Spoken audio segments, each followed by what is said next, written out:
সুদহীন এবং সহজ শর্তে ঋণ দিচ্ছে মসজিদ.লাইফ।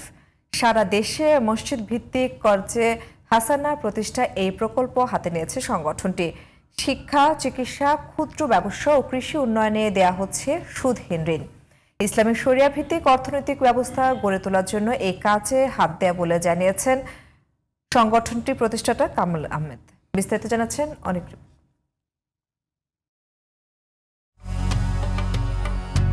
মসজিদ শুধু ইবাদতের স্থান নয়, সমাজ পরিবর্তনের কেন্দ্র।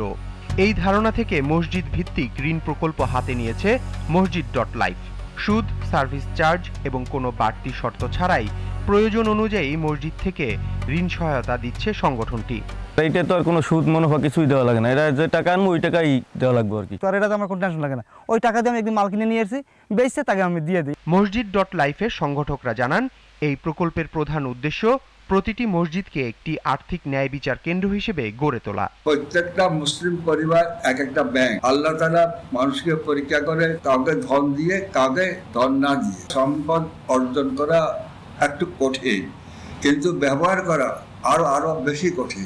যেহেতু আল্লাহর নির্দেশনা আছে, সুদমুক্ত সমাজ ব্যবস্থা রাসূলের কথা আছে, সেই জন্য এটা মসজিদের মাধ্যমে আমরা জনগণের সাথে এটা সম্পৃক্ত করতে চাচ্ছি। কর্জে হাসানা প্রকল্পের মাধ্যমে দরিদ্র ও প্রান্তিক মানুষকে আত্মনির্ভরশীল করতে বিনা জামানতে ঋণ দেওয়া হচ্ছে বলে জানিয়েছেন সংগঠন পরিচালনাকারীরা।